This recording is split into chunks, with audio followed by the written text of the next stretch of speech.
Welcome top news today. Representative Darrell Issa, RCalif, became the 31st Republican to announce he is not seeking re-election in this year's midterms.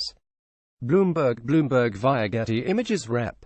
Darrell Issa, RCalif, announced Wednesday he will not seek what would be his 10th term in Congress, making him the second California Republican this week, along with House Foreign Affairs Committee Chairman Darrell Issa, to call it quits rather than face a possible Democratic wave in this year's midterms.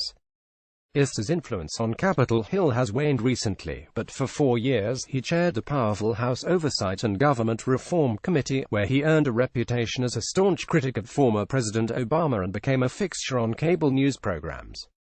As chairman of the committee, Issa was a key player in global investigations looking at what Obama administration officials knew about controversial incidents, including the 2012 terrorist attack on a U.S. embassy in Benghazi, Libya, where 4 Americans including a U.S. ambassador were killed, the IRS targeting of conservative groups, and the Fast and Furious gun trafficking scandal. The latter eventually led to the extraordinary 2012 contempt vote of then Attorney General Eric Holder by the U.S. House. Holder refused to hand over internal Justice Department documents about a botched gun sting operation in Arizona. In a statement Wednesday, Issa said was forever grateful to the people of San Diego, Orange and Riverside counties and said it was an honor to serve them. He added together, "We put an end to abusive congressional earmarks, strengthened the Violence Against Women Act, empowered better oversight of the executive branch, and cleared the course for better intellectual property protections to stop the piracy of American ingenuity. Throughout my service, I worked hard and never lost sight of the people our government is supposed to serve. Yet with the support of my family, I have decided that I will not seek re-election in California's 49th district." Issa, 64, one of the wealthiest members of Congress, was first elected in 2000. As the Los Angeles Times points out, California's 49th district has changed since then, with growing Latino and Asian populations, and in the 2016 presidential election, Hillary Clinton defeated Donald Trump in Issa's district. In his own 2016 race, Issa narrowly defeated a Democratic challenger, winning by only about 1,600 votes. As NPR's Jessica Taylor reported, there are now 31 Republicans not seeking re-election in 2018. That number will likely grow, as Republicans in competitive districts have to make decisions about whether to run in an election year where their president has a historically low approval rating.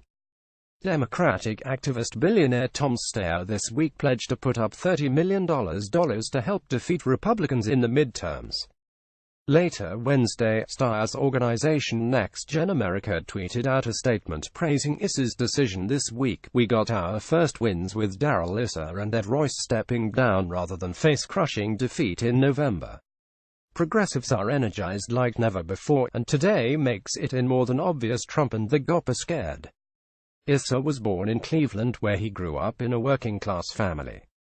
He dropped out of high school in 1970 to join the U.S. Army and earned the rank of captain. In the 1970s, he had a couple of run-ins with the law, including an incident where he and his brother were arrested on suspicion of stealing a red Maserati sports car from a Cleveland showroom. According to an NPR report from 2012, Issa said police mistook his identity and charges were dropped. But by 1982, Issa created a car alarm company called Directed Electronics, which he eventually moved from Cleveland to San Diego. Issa made a fortune from this business, and he even provided the voice of the Viper car alarms that would warn people they were standing too close, the vehicle protected by Viper. Stand back. According to the Center for Responsive Politics, which estimates politicians' wealth based on personal financial disclosure information, Issa's estimated net worth was more than $323 million in 2016. He used his substantial wealth not only to help finance his own campaigns through the years, but in 2003, he dropped $1.7 million to launch a signature-gathering effort to recall then-California Governor Gray Davis, a Democrat, according to the San Diego Union-Tribune. Issa had plans to run in the recall election against Davis, but eventually dropped out when actor-turned-politician Arnold Schwarzenegger entered the race. Schwarzenegger went on to defeat Davis and serve as governor from 2003 until 2011.